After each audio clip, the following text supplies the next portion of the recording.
Thanks for joining me for another video, and this one was kind of a happy accident. I was initially intending to introduce everyone to Board Box from Jayhawk Bowling Supply, which we'll still kind of do. This is a montage featuring a lot of the new stuff and kind of how they compare, but a lot of these shots aren't that great. I've been having some issues getting comfortable again on the left side, and the lefties out there know that's hard sometimes even when you've been a lefty your whole life. I have a pretty bad tendency thus far to close my shoulders too much and kind of push or shove the ball, and it was really bad in this particular session until I get to throwing the trend later. So I'm going back, watching through the footage, absolutely hating most of it, but I saw a pretty consistent wrinkle and an idea I've wanted to do for a while, but that's actually pretty hard to pull off if you're intentionally trying to do it. Number one, once I got the board boxes set up with the help of Mikey the mechanic, big shout out to Mikey for the help, they really work well. The board box by Jayhawk Bowling Supply is a great tool to show you how bad you really are, even if you already know that. But all joking aside, this is an incredibly helpful tool, especially for high school and collegiate bowlers, to help train your eye and or make sure you're actually seeing what you think you're seeing.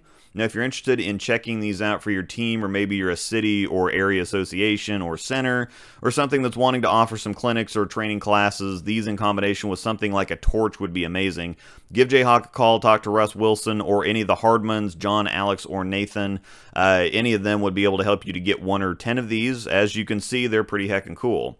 So now that you've been watching for a minute or so, you've probably seen several fairly different looking shots that still cross the same or similar boards at the arrows and the break point, and that's the point we're focusing on for this video. I'm in a good mood and feeling really blunt today, so we're just going to go with it.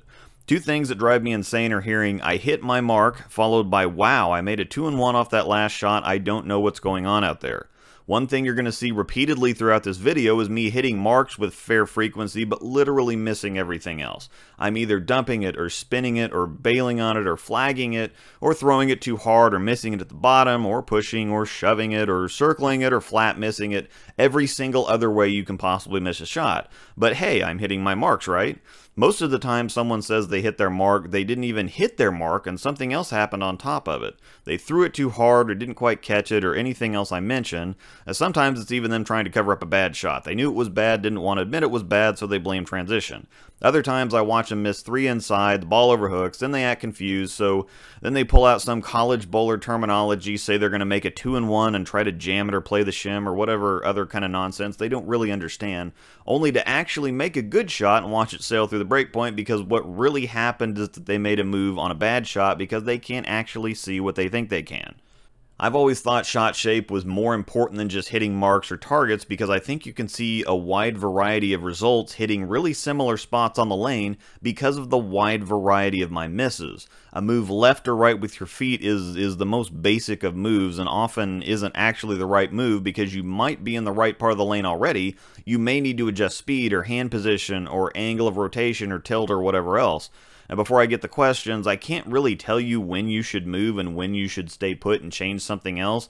That depends on the pattern, topography, stage of transition, lane surface friction, your strengths and weaknesses, what you have in the bag, what surfaces they're at, and a dozen other things. And that's the beauty of bowling, is that there's rarely a universal right answer. What works for one person may be a terrible decision for another. My buddy James Niffen, that you know as Shimwrecker from the streams, and I are absolute polar opposites. A lot of the ball reactions I love absolutely suck for him, and vice versa. He doesn't get along with spec at all, but the prime and pro motion are a couple big favorites of mine. He's a big physics fan, and I'd like to like it because it's an objectively good ball, but it's too much torque and boom for me. If I like it pinned down, he needs it pin up. If I need it pin up, it's got to be pinned down for him. His best move is to stay put and throw it harder. Mine was to move left and roll it more. That's what makes answering questions so hard sometimes. It's not that I'm dodging your questions or giving you BS staffer guy answers. It's that I don't legitimately know, and I don't want to give you BS staffer guy answers in some cases. Some questions you have to answer yourself, and that's been the toughest thing for me to learn the last couple of years now that I'm trying to develop myself into a tournament bowler. I've always wondered where society could be if more people listened to experience and wisdom instead of learning things the hard way, but you can pay too much attention to that stuff. I tried to listen to everyone I could and soak up as much as I possibly could and watch how other people did things, and all that really did is leave me frustrated because what worked for other people didn't work for me.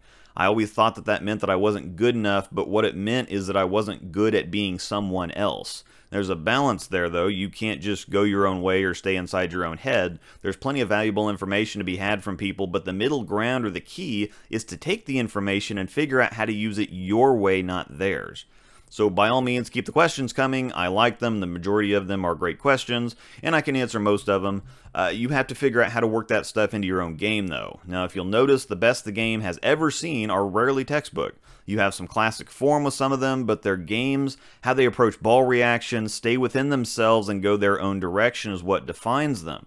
The greats are the greats specifically because they shut out everything and did what they felt and knew was right. That doesn't mean that everything always worked out or that they won everything or had nothing but success, but what it means is that at the end of the day, they had more good weeks than most others, and that's how you put together a career. It's hard to tell what you should listen to and what you shouldn't, but at the end of the day, it's less about numbers and bowling math and the extra superfluous nonsense. It's about taking a ball and figuring out what you have to do to make it strike. Now, the board box is a pretty helpful tool in that direction to either illustrate your consistency of shot making, show you that you're not as consistent as you thought, or go a whole different route and show you that hitting targets isn't the only thing that matters by a long shot. Thanks for watching, and may the strikes be with you.